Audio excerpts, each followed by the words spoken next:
I just want to apologize to everyone on YouTube, to your friends, and your family.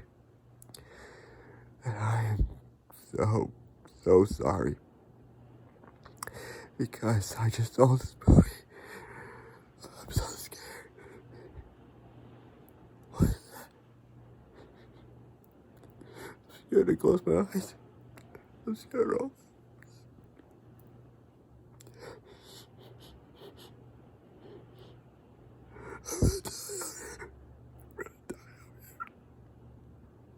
I'm gonna die out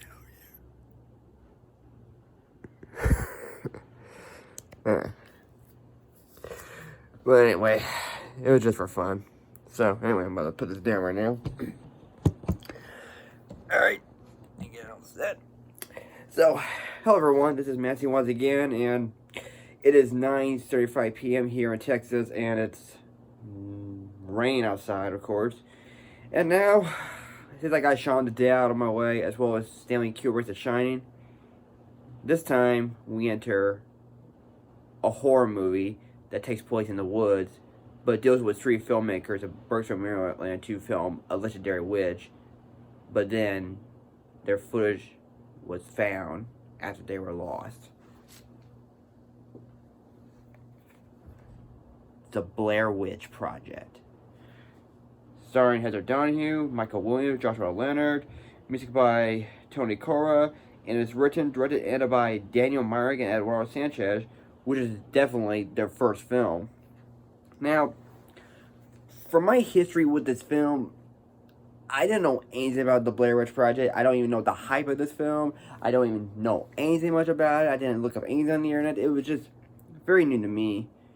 But I do remember seeing this one picture that was in the movie booklets, and especially when I saw that image of this, it almost looks like if I am watching like an actual footage from what actually did happen before, or maybe I have seen some bits and pieces on TV or something. I mean, I can't really tell, but even I saw when you saw footage of this thing, it did look like actual footage. So, but of course, as time went on, of course, especially when Cloverfield came out, I was very curious of checking this movie out.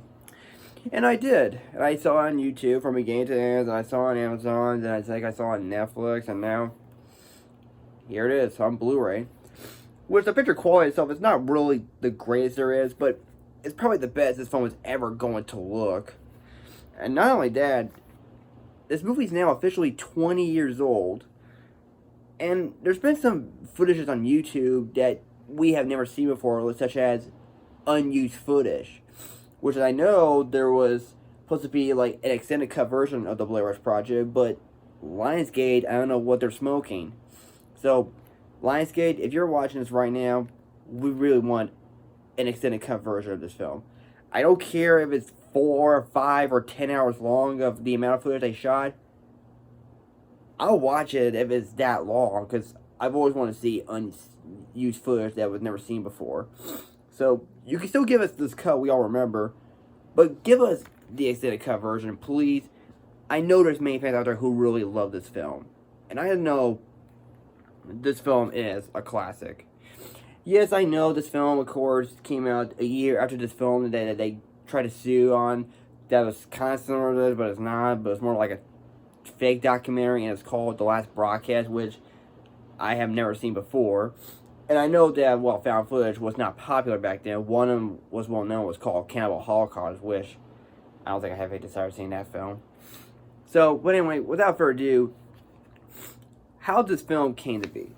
Well, it all started in 1993 for Daniel Myrick and Eduardo Sanchez, where they were inspired to make a film together, but when they discovered some documentaries that deal with the paranormal phenomenon, they actually did find them scarier than traditional horror films, so they decided to combine the styles of both to make the film that they're trying to make.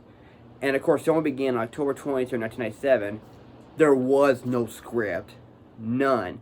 Even though I just say written, directed, edited by Daniel Myrick or Sanchez, there still was no script, except all they had was like an outline and how they want this film to be planned out, just the way it was written. So instead, they just give each of the actors film cans to look for clues and they read the message and they lead them to pass where they need to go, especially they need walkie-talkies so they won't get lost whatsoever. And also have their dialogue be improvised. And of course, filming completed around Halloween night, and the film had its premiere at the Sundance Film Festival on January 25th, but had its premiere on July 14, 1999, which opened to pretty good reviews by critics, but did pretty well at the box office by making $140.5 million against its $60,000 budget, which was very profitable for the time being for being one of the highest grossing independent films that's ever first out to be an accomplishment. Sadly, the film itself actually gained no Oscar nominations whatsoever, which is a shame. But the film itself, it just got to earn 2 Razzies, I kid you not. One for Worst Picture and one for Worst Actress.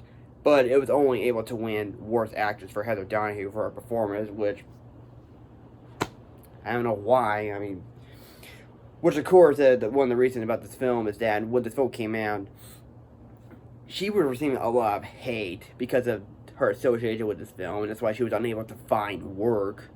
But Joshua Leonard, he's still working, and Michael Williams, he just comes and goes. But now Heather is just a writer from now on. Which you really do feel sorry for the actors ever since they got so much hate by everyone because they all thought this was the real thing, but it's not, because they made you believe it was real. And the Worst Picture award, on the other hand, did not win, thankfully. And neither did Phantom Menace. It didn't win either, but instead it was given to the not-so-great Western comedy film Wild Wild West with Will Smith and Kevin Kline. So that was the film that won Worst Picture of 1999. The film today itself is still popular, but it still remains divisive.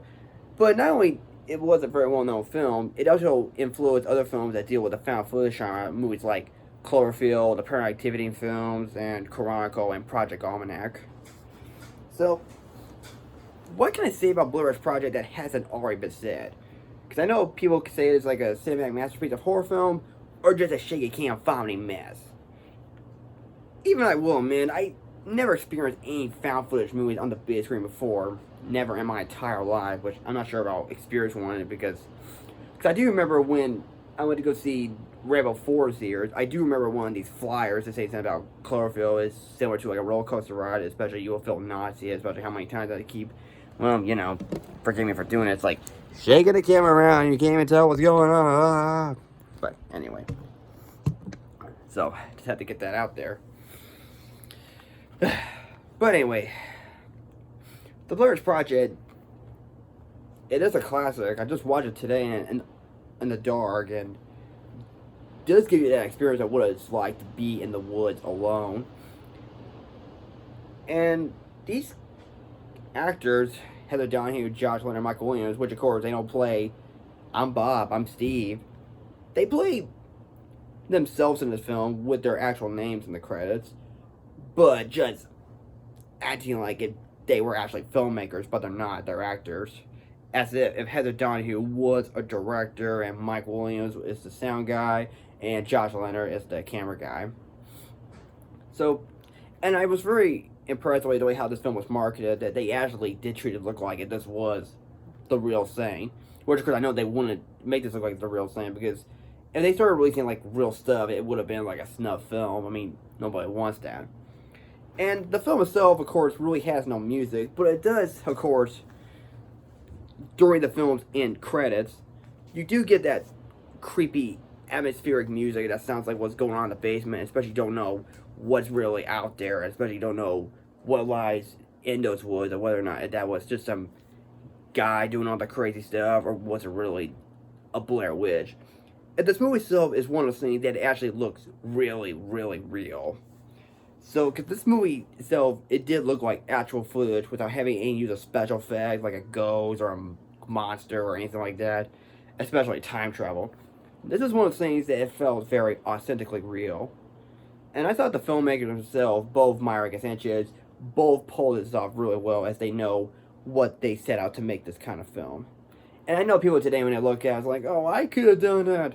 Well, you could have done it in the first place, but they did it first, and they beat you to the punch. And I thought all the actors did a really good job for playing each other very well, especially all the dialogue that they improvised, so that it felt more real and more natural. Yes, of course, yeah, the film still does have a bunch of F-bombs in the film, but it's rated R, so... But what do I know? And the movie still works well without having any music. It has a very creepy atmosphere, and it definitely felt more like an experience. If you have not seen the Blair Witch Project, check it out. I mean, I don't need to see any further about the praises, because everything about this film is actually worth the praise. For its performance, music not needed until the end credits, its creepy atmosphere in the woods, its direction, its story, and its use of imagination to whether there is a Blair Witch out there or there is no Blair Witch at all. But either way, whether you love this film or you hate this film, I say give it a chance.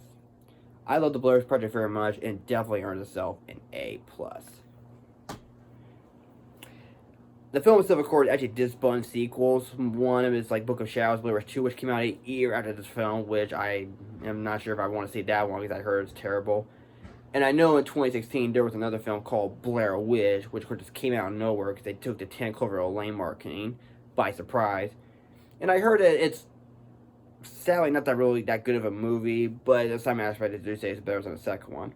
So who knows, I'll see the sequels down the road. But from right now on, I just want to review this movie. And especially, of course, why has Gay never changed this poster, this artwork?